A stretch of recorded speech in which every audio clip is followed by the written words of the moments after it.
This show is a member of the Planetside Podcast Network. To learn more, go to planetsidepodcasts.com. Welcome to I Shouldn't Have to Say This, the podcast where we discuss topics we believe requires critical and nuanced thinking. If you want to get in touch with us, you can email us at saythiscast@gmail.com or follow us on Twitter at saythiscast, and go to saythiscast.com if you want to hear previous episodes.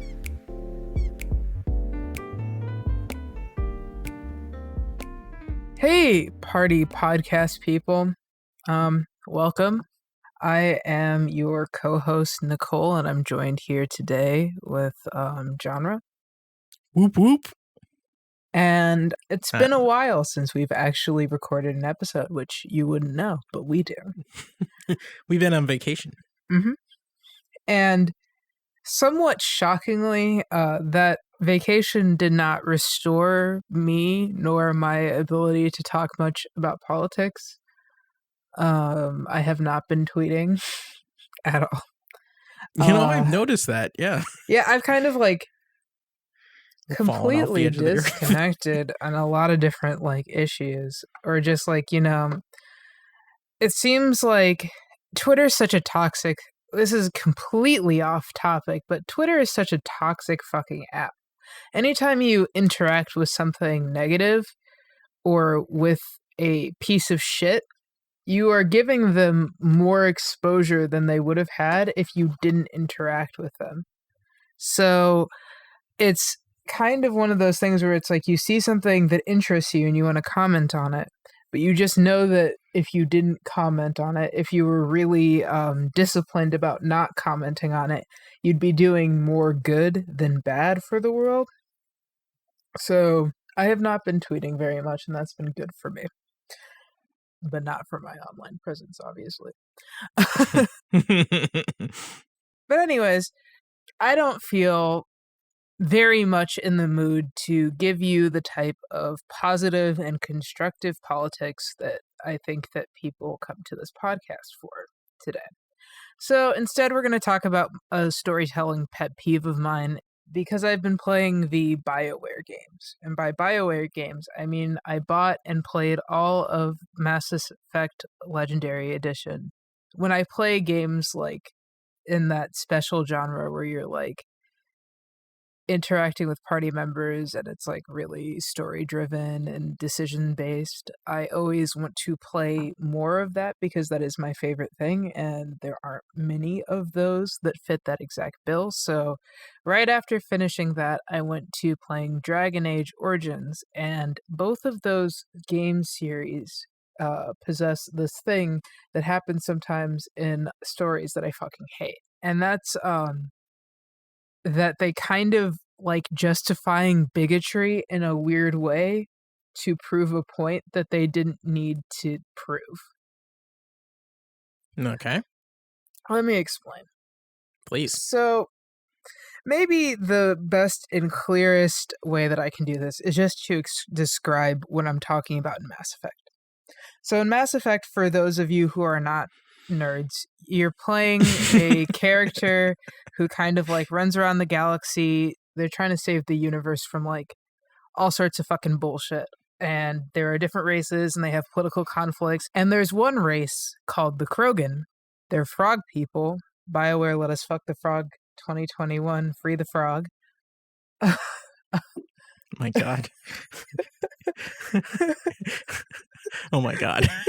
But not good. Oh my god. So the Krogan's primary trait as a species is aggression. They were discovered on a planet kind of rolling around in their own shit. And if I remember the lore correctly, and if I don't, message us or leave a comment. That's great for the algorithm. They were kind of brought up and given technology before it was their due time so that they could get off planet and fight this gigantic war for the other species against this other race called the Rachni. And after the Krogan successfully pushed the Rachni out, the other races discovered that the Krogan were actually super fucking aggressive and that didn't stop at the Rachni. And so the Krogan started mounting this gigantic offensive against everybody else in the universe because they are super fucking aggressive. And also, all of the rest of the races didn't want to treat them properly after they, like, wheeled them out to fight this fucking war for them. The way that ended was the other races engineering something called the genophage, which was a virus which infected every Krogan alive. And what it did was it made it so only 1 in about 1,000 Krogan is actually born. The rest of them are stillborn, which is obviously Yikes. really, it's obviously two things. Super traumatic for the species in general, which kind of sets them on the path to destruction over the next 100, 200, or whatever many years that lasts. And number 2, it's fucking genocide.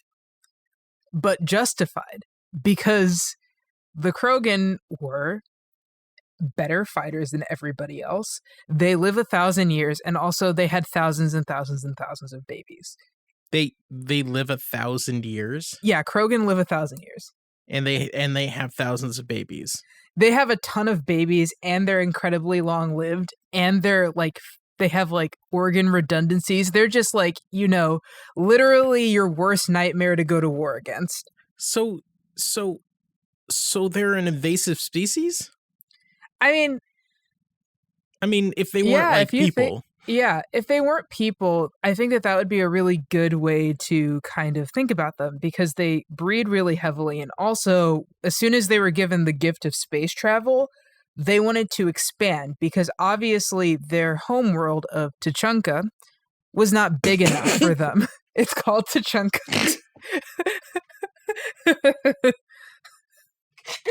And also they're really aggressive even towards each other. So like a bunch of they're pretty much just like testosterone the race. And yes, they do have multiple genders. And yes, I said what I said. They're testosterone the race.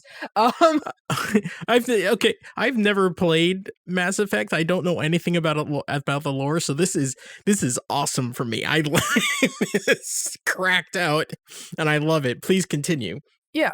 So throughout the narrative, the genophage is kind of presented in one of two ways. It's either a necessary evil because the Krogan were literally about to annihilate every other species because they were just better at fighting. And then the Krogan, who are obviously like, I have had to witness the deaths of my unborn babies 1,000 times over 1,000 years of my entire life. And that's probably not doing great things for our politics. And also, it's just genocide. Mm-hmm. And so you, the player, at one point in Mass Effect 3, massive spoilers, are given the choice of whether or not to cure the genophage. Wow. And there's a right answer to this question, and it is to cure it because genocide is wrong. Genocide is wrong. But also, there's this little sticking point that bothers me when I think about this, because throughout the 3 games, as they're kind of saying, you should cure the genophage is wrong, look at how much pain it's causing, the Krogan also are constantly kind of validating the underlying assumption, which the Solarians, the race that engineered the genophage, were kind of running with, which is the Krogan are super aggressive. That's all they do. If they are allowed to reproduce freely, they will try and expand off of Tuchanka. They will have a repeat of before the genophage, when they were about to wipe out every other species with the ability to travel in space. Because they kind of say it over and over and over again. Like, almost every Krogan says that that's what they want to do. Except for just your buddy space. Except for your buddy Rex, who's one Krogan. and also their leader. But even if he is the leader in your playthrough, multiple characters at multiple times are like, yeah, like if he has his way, he'll probably expand a little bit, and he personally plans to repopulate the Krogans himself, giggity. But also, he's only one Krogan, and they could fucking kill him, and then we don't know what would happen afterwards. Which is a real present threat to the Mass Effect universe. So, my issue with this is that, why do you have... I'm gonna bury the lead. Fuck you people. So, let's talk about Dragon Age. Okay. Which has another similar issue. So, in Dragon Age, there are two types of people. Well, there are a ton of races, but there are two types of people within those. There are people who have the ability to use magic, who are mages, and then there's everybody else who are not mages. And when mages go out of control, and mages need to be kind of very in touch with their powers and in control of themselves, because if they get angry or whatever, they can become tempted by demons, and then they can like bring demons from a different dimension into the real one, and those tend to be massively fucking destructive, and mages can almost never control them, even if they think that they can. So they're walking nukes. Yeah. So the solution to the mage question, as it were, was for an order of Templars to be founded, and these Templars essentially are like mage killing machines.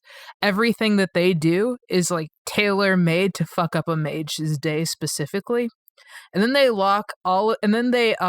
whenever they see a kid with some mage powers starting to manifest, they take them and they put them into what's called the Circle of Mages, I think, which is just a tower of mages where you're watched constantly by Templars, and if you step out of line, then they kill you. And also, if you seem like you're too out of control, they do what is called they do the Rite of Tranquility, which strips you of your ability to dream, all of your emotions, and your ability to cast magical spells. So they neuter them. It's magical castration. This is Dragon Age, you said? Yeah. Okay. And spoilers for Dragon Age. Like this is a 20-year-old game. Yeah, I know. But spoilers for the entire series. So in Dragon Age 2, the mages get pissed off and they rebel for reasons that I'm not going to get into. And the Templars are like, oh, goodness gracious, the mages that we've been controlling for all of these centuries are rebelling. We have to kill them all. And so in Dragon Age 2 and Dragon Age Inquisition, you kind of have the choice about whether you're going to align yourself in this conflict with the mages or the Templars. And the ethically correct answer here is definitely to ally with the fucking mages, Jesus Christ. But also, like I said with the Krogan thing, there's a little alarm bell that rings in my fucking head whenever I think about this decision, which is that mages and Krogan have something in common. They're both fundamentally incredibly fucking dangerous. And though people are bigoted towards them, those feelings of bigotry are rooted in this fundamental threat that both mages and Krogan face to their worlds, if that makes sense. Krogan, if they regain power, can end everybody. If mages go out of control, they can end everybody. And sure, they could give you their word that they're not going to do it, but they possess that ability. And for them to be treated fairly in society kind of means that you have to take on this massive world-ending threat at Right. all times. So, what's my problem with this? Other than the game asking the player like if they're down with genocide or not, like the binary choice. Every time I think about this, I'm like, I'm not much for role playing evil characters. It doesn't sit with me right. I've never been able to do it. Like, Yeah. I've played Inquisition a few times. I've never been able to ally with the fucking Templars, and I genuinely don't know what the fuck is wrong with you if you don't cure the goddamn genophage.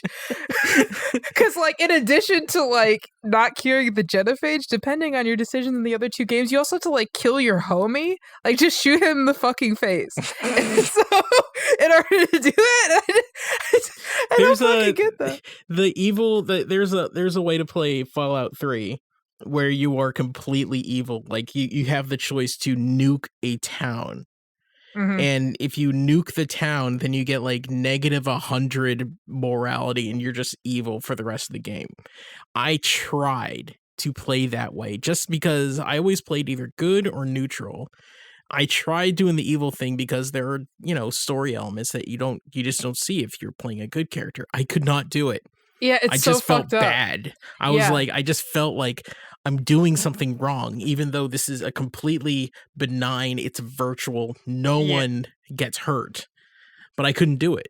Yeah. I have very vivid memories of playing Fable 3, where it is like objectively probably better and more like time efficient to be evil, but I like grinded the end game as a good character. It was very labor intensive, but I did it because I couldn't handle it. But this is again besides the point.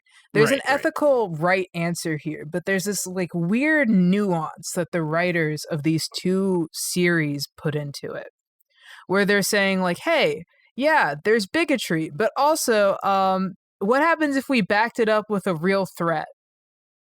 Now, there's also like other types of bigotry that aren't backed up by actual like concrete examples of certain types of people being like dangerous to each other.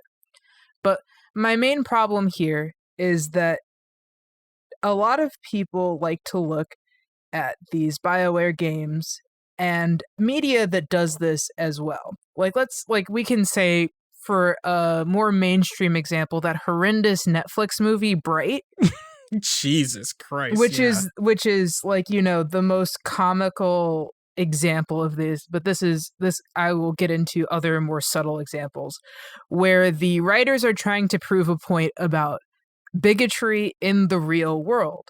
It's wrong to be racist and it's wrong to want to genocide people who are different from you, because it is wrong to want to genocide the mages who are also like walking nukes. But there's a problem there now, isn't it? Because there's no real life example that grafts perfectly onto either one of these scenarios.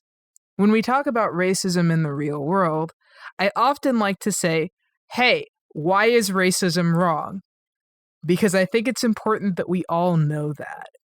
And sometimes I get the distinct feeling that there are a lot of people walking around who really don't know why racism is wrong. So there are two possibilities here. One, racism is wrong because treating people differently is wrong, which, like, fair point. But the real reason is because the differences that people choose to discriminate against each other on are completely and totally benign. For example, black people and white people aren't fucking different. They really aren't. Yeah, we're just darker. That's it. Yeah, like they're I guess We a have couple less manageable hair. That's it. less manageable hair.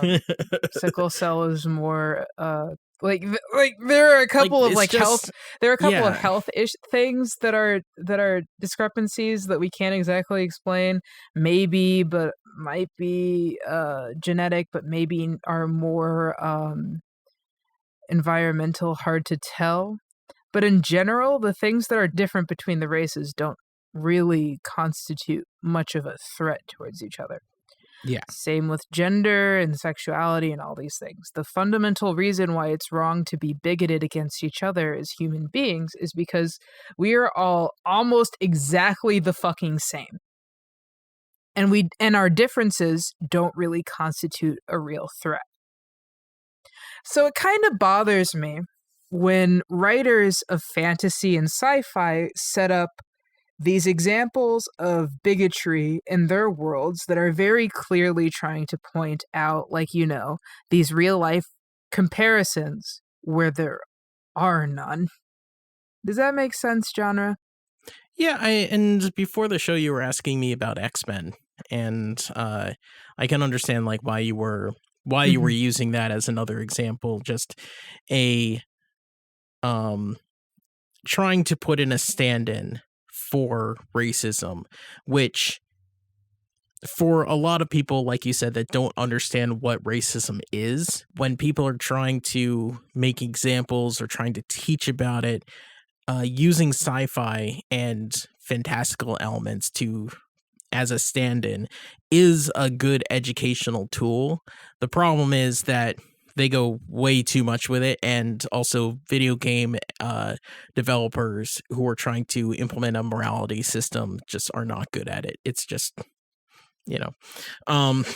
but when we're thinking about stuff like you said, like the Krogan or the X-Men or just superheroes or something, they in the real world, the X-Men would constitute a threat against humanity because some mutants just have the ability to explode and destroy entire city blocks, and some of them can't control their powers. Yeah, or it's like, Storm may not want to do anything wrong to anybody, but Storm could also take down the power grid like it was nothing. Storm could completely screw up the world's ecosystem if she wanted to.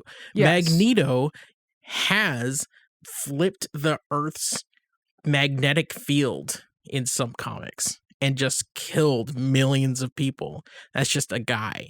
Yeah, and so we're talking about people with like unbelievable destructive power. And I think that this is kind of telling. And the reason why I wanted to talk about this isn't just because it just kind of like bothers me, because it really does. Every time I encounter this, where they're like, yeah, we're racist against the people who could pop our heads like cherry tomatoes if they felt like it. And that's wrong, because even if they can pop our head like cherry tomatoes, that doesn't justify us being mean to them. And it's like, well, no, it probably doesn't, but also maybe it does. Because, as a matter of self-preservation, if somebody has the ability to straight up murder you, or if they, lose concentration, have the ability to straight up murder you in the case of people with like powers or like the mages or something, is that not worth like some consideration? I know that sounds really like horrific when I say that, but also bringing it back to real life, I find these attitudes that are put out in these games really telling about the way that some people look at differences in the real world.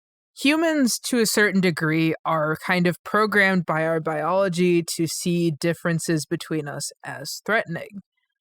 And that kind of makes sense, evolutionarily.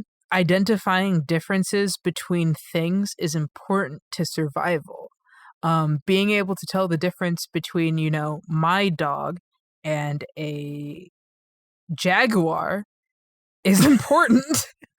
And being scared of when I see something that's different helps me have time to assess the threat level before I go and try and put my mouth on it, So that's all really important. Put your mouth on your dog? Not my dog. On a jaguar. On a jaguar, whatever it is. Okay. Or like go and try and pet it. Okay, that makes more sense. Yeah, okay, whatever. Like, why are you trying to lick a car? I don't get it. I don't know. But it's important, That's something that was important to our survival as a species. Yeah, if that's a snake or is it a stick? Yeah, and it's kind of clear to me, living in the world that we do, that people are still really afraid of differences even when they don't really matter. people see somebody who's a different skin color as them and they immediately feel uneasy. When people identify differences between each other, our knee-jerk reaction is hesitancy, maybe even outright hostility, because of our dumb monkey brains that are like, ooh, return to monkey. I don't know. That person is brown and I'm white. What do I do? And I think that it's kind of a disservice to tell these stories sometimes, because when you say like it's wrong to discriminate against the Krogan, you're kind of missing the forest through the trees. You're begging the question right off the bat by saying, differences are scary, differences are dangerous, but there's no real life equivalent to that. The differences between human beings are negligible when it really comes down to it. Unless somebody is a threat to you, they're not a threat to you just because of an inherent part of their being. This reminds me of a movie and a TV show called Alienation. Do you know about that? No. It was a movie that then got turned into a TV show in like the 80s, early 90s, I believe. Basically this spaceship full of escaped aliens, like they were like enslaved, and they got a big like generation ship and took the fuck off, right? Mm-hmm. They came to Earth, they crashed on Earth, and now they're just here and they're integrating into the population. And this was a way to show like, like humans are like, it's aliens, even though they're just bald and they have stripes on their head. That was the only difference. Like Yeah. they got drunk off of sour milk. Like Oh. they didn't have special powers. They didn't have like increased senses, I don't think. Like if anything, they might have had like a little bit more like strength or something like that. They just looked different, and you could easily identify them. Mm-hmm. And the whole series was about different sects of aliens, different groups of aliens. I forget what their actual name was, but how they were dealing with being in human society. The central figures were actually, it was like a buddy cop thing. It was like there was an alien cop and a human cop, and they like went and like did procedural stuff, but also, there were alien mob bosses and everything like that.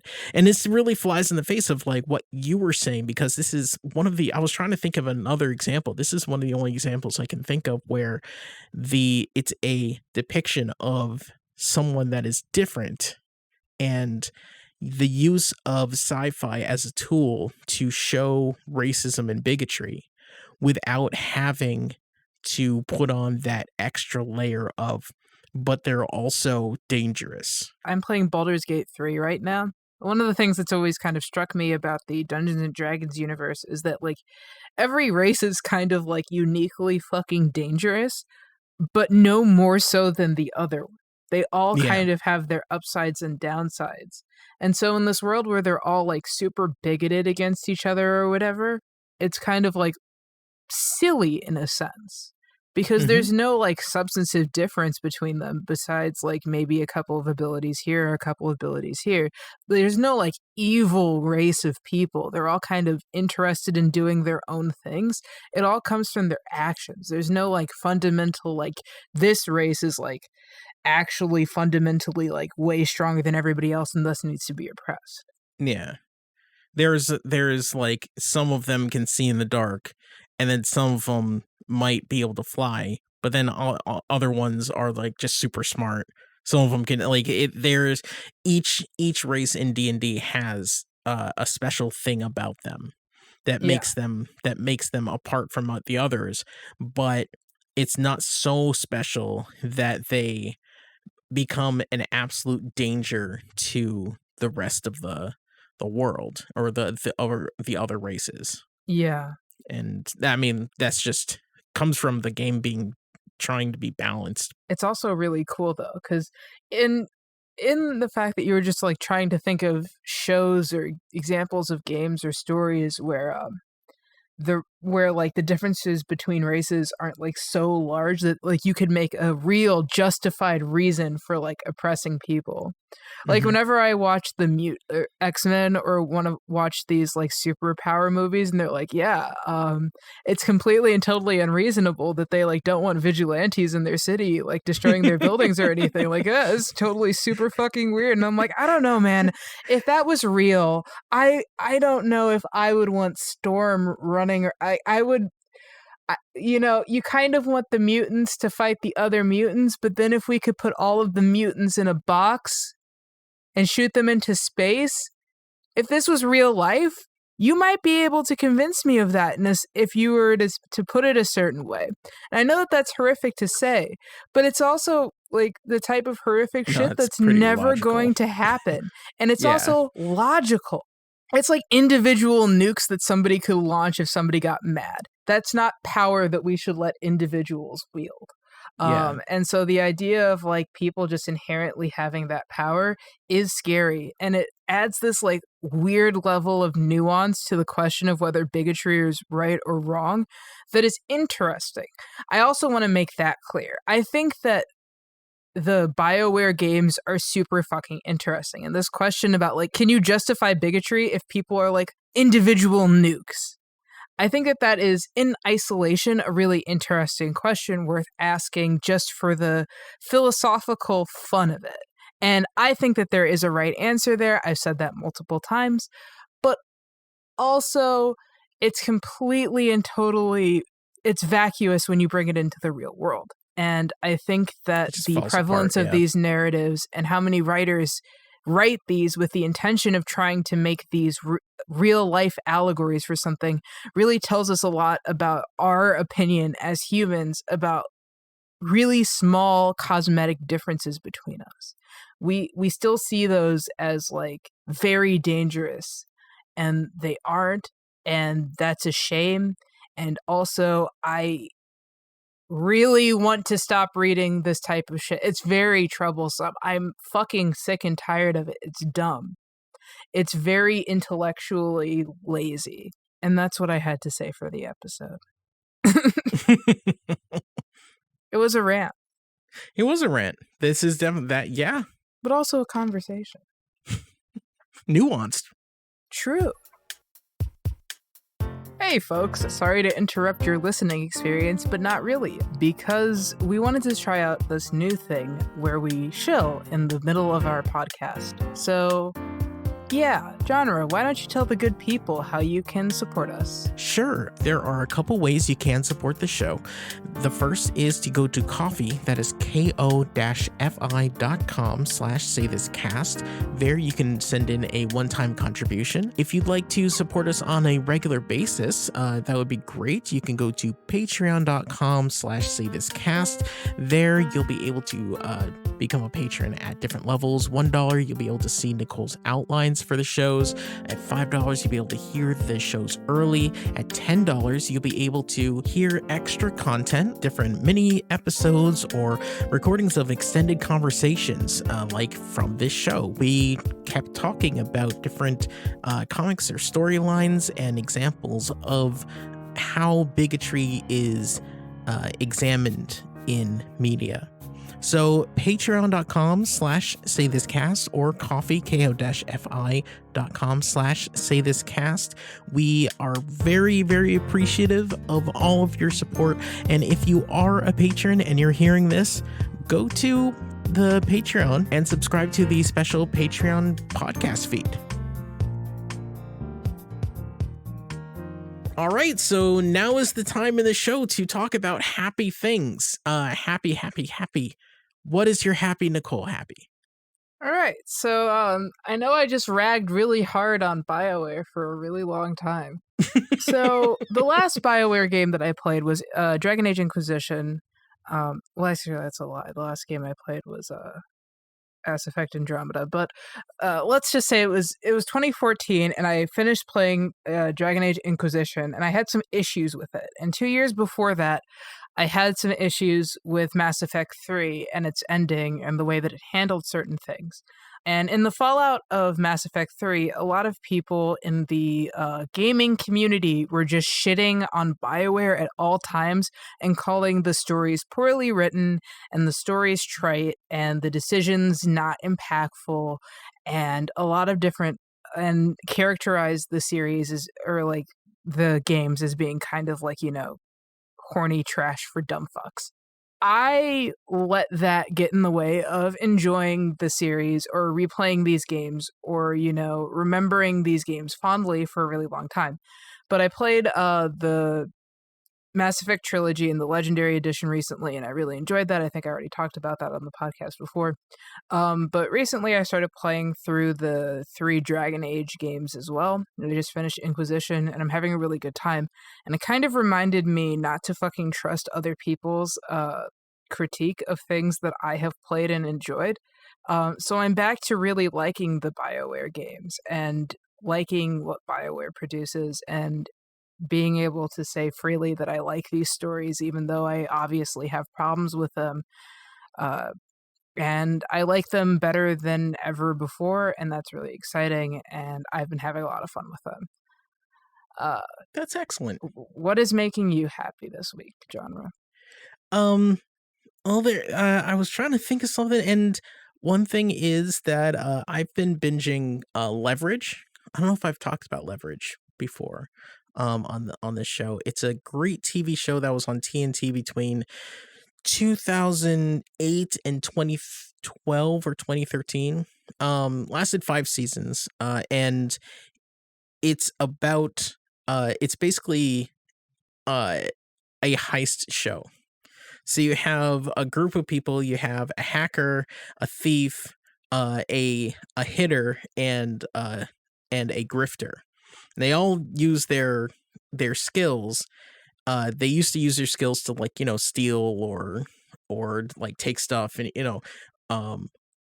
but now they use their skills to help the little guy. This was made just after the 2008 crisis, so it's kind of like a Robin Hood kind of deal. Like they do these really elaborate, crazy heists every week, like against like a corporation or a millionaire that's been screwing with people. It's a really, really delightful show. Really great acting, really great writing. John Rogers is one of the creators, and he's also been involved with a lot of other really great TV shows. The reason I was binging it is because there is a revival of Leverage coming in on July 9th of 2021, and I am super pumped about it. So I've been going through the 5 seasons of Leverage, and I'm just reminded of just how fun it is and how like easy it is to watch. There are some shows that I really like that are really dramatic or like have a lot of philosophical questions or really violent or something like that. Like they well done, but still, this is like kind of comfort food, but not in a comfort food way that is just familiar, like Law and Order or something like that. It's just familiar and repetitive. It's just it's really character based, really well done in terms of character development. Everybody on the show gets growth, not just like the lead guy or anything like that. So I highly suggest people check it out. Don't know where it's streaming right now. I can look that up. It's just a really wonderful, like funny, cute show about international thieves and crime. So so that's what I've been doing. And it's like I said, it's really really good. If you like heist movies like like The Italian Job or like Ocean's 11, then this is that, but way more fun and sometimes adorable. So I was looking at my phone Mhm. and like just my Google cards for some reason because it like popped up an alert. And the first one that it showed me was Whippet Health Problems, a guide to Whippet ailments. Why would they show me this? What were you Googling? Nothing. You just Especially open your not phone? involving What are you whippets. doing? What? What? I have an Android, and they kind of like show you cards with different like news shit on it sometimes. And I accidentally clicked it, but I was gonna click off it, but the first thing that it showed me was like Whippet Health Problems, and I didn't open it, but I'm just looking at it like, what did I do? Oh, it's an Android it's like the Google Now, or like Google like just puts up random It just shit gives you like random news that you might want to look at. Are you doing Sometimes it whippets, gives Nicole? me Are you doing Are you doing whippets, Nicole? No. Are you doing The dog. Whippet the breed.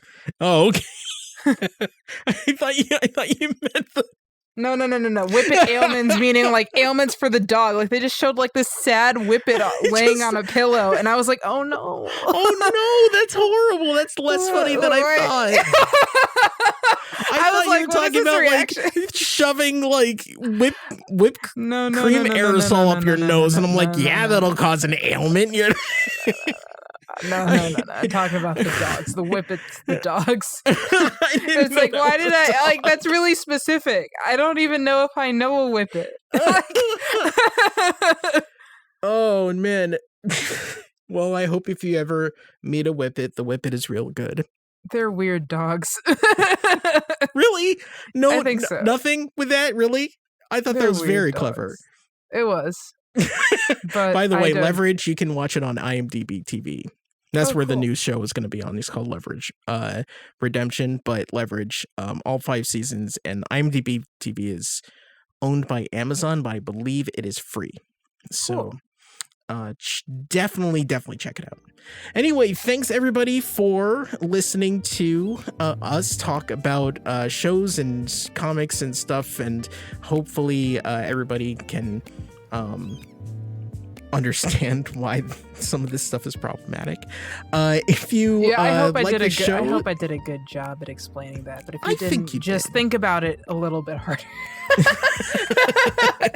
Maybe, I mean, the thing is, like, you can have just a ham-fisted allegory like the X-Men was, and it can serve a purpose, but also it's better to have a nuanced, like, longer, like, introspective way of looking at bigotry and stuff. Anyway. Yeah, sorry. We put our episodes out every 2 weeks. You can listen to the past episodes on your favorite app. Just look for I Shouldn't Have to Say This, or you can go to saythiscast.com and listen to all of our past episodes. They're right there. If you want to hear extra content, remember you can go to patreon.com/saythiscast. Nicole, where can we find you online? You can find me on Twitter at Jack of 3 Trades. That's 3 is in the number. That's probably it for right now. I don't have energy for online stuff. Where can they find you? You can find me on Twitter at PressStartLock, and if you that's pretty much it. I'm on Twitter a lot more than Nicole. I post about video games, comics, and a lot of politics. So if you want to hear more of my opinions about that, at PressStartLock, you can find it there. All the music on the show is by Mustin. If you go to store.mustanenterprises.com, you can get the theme song, which is called Mario Bay Breeze, or any of the other music that we play during the show. I Shouldn't Have to Say This is a member of the PlanetSide Podcast Network. If you want to know more, then go to planetsidepodcasts.com.